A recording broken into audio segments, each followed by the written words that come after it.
Call it Pop Bubba Sparks. Booty, booty, booty, booty rockin' everywhere. Booty, booty, booty, booty rockin' everywhere. Booty, booty, booty, booty rockin' everywhere.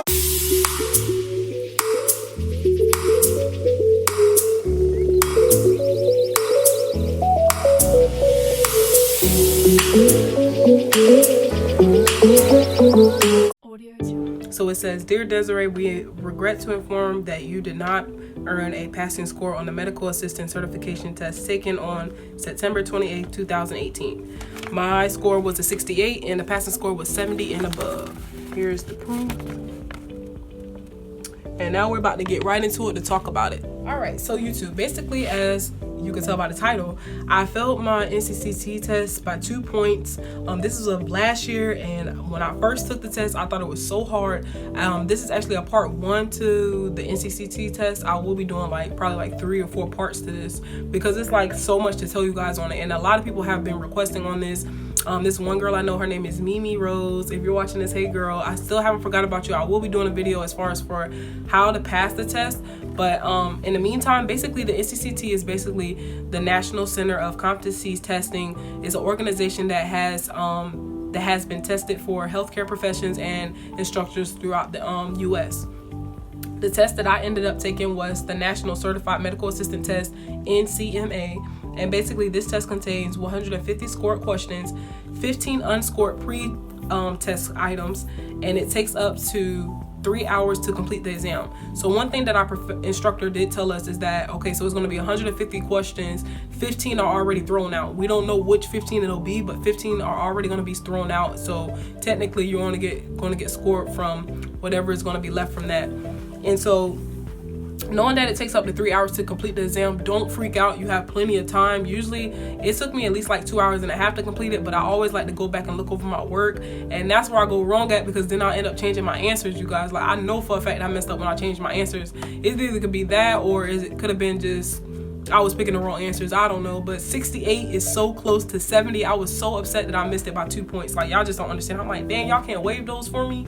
But anywho, I'm gonna go ahead and show you guys as far as for some of the stuff that I kind of had struggles on. So down here at the bottom, you guys could see some of the tests and whatnot, and pretty much okay, so the ones that's highlighted, those are the areas that I need to do a lot more working on. So I need to do a lot more working on the medical procedures and patient care. It were 19 questions on there. When you see the small number right there, that tells how many questions it was on there. I need more practice on pharmacology.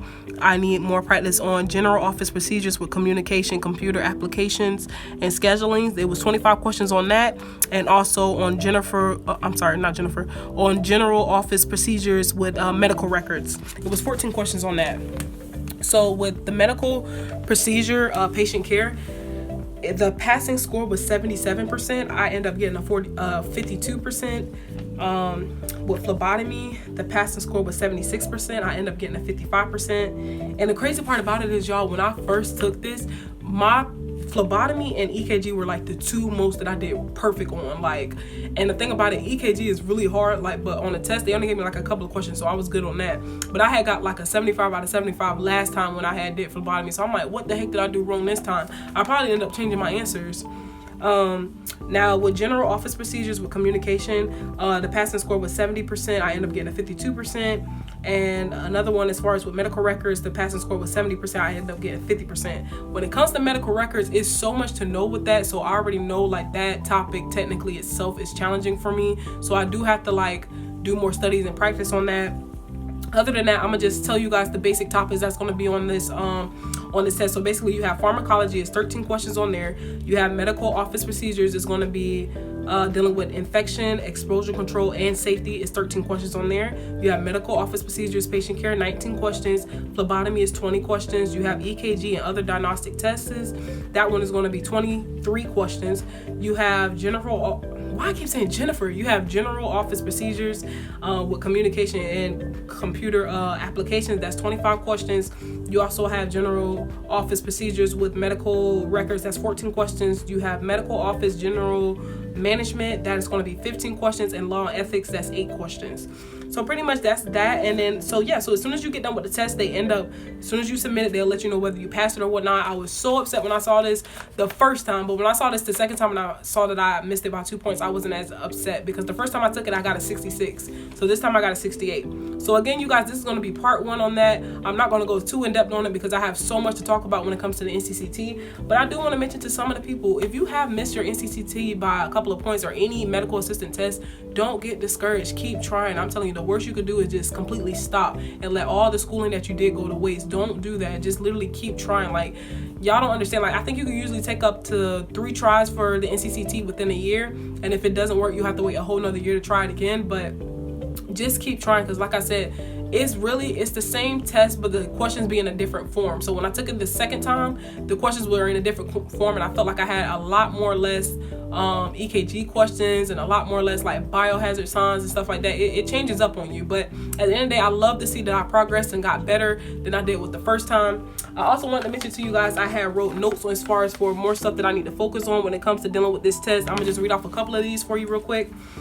So I did need to understand as far as for more on to invert the tubes. When it comes to inverting the tubes with phlebotomy, I felt like I wasn't so sure on that one. They also had questions on hand washing, questions on the fire extinguisher, on which way should you hold it, the meaning behind the acronym PULL, PULL. They also had questions on wave booking. I needed to know as far as on that. What else? Position on the patient. So when you see like certain positions that they should be laying, as far as with supine position, that type of stuff, you want to make sure that you are good on that. They also asked on how to clean the EKGs, the placements and whatnot, so that can help you out on that. They asked for the benefits of the EMR. It's just a lot. Like, I have so much to tell you guys, but this is going to be part 1 for you guys, and when I do the part 2, I will get a little bit more in depth. I basically on part 2, I'm gonna start off as far as for when I first took the test and then work my journey on way down. But I did want to go ahead and just throw this video in just to show that I didn't forget about it. And if you guys have any questions or anything like that, go ahead and leave it in the comments below, and I'll make sure that I get right to it. So y'all all have a good one. Peace, y'all.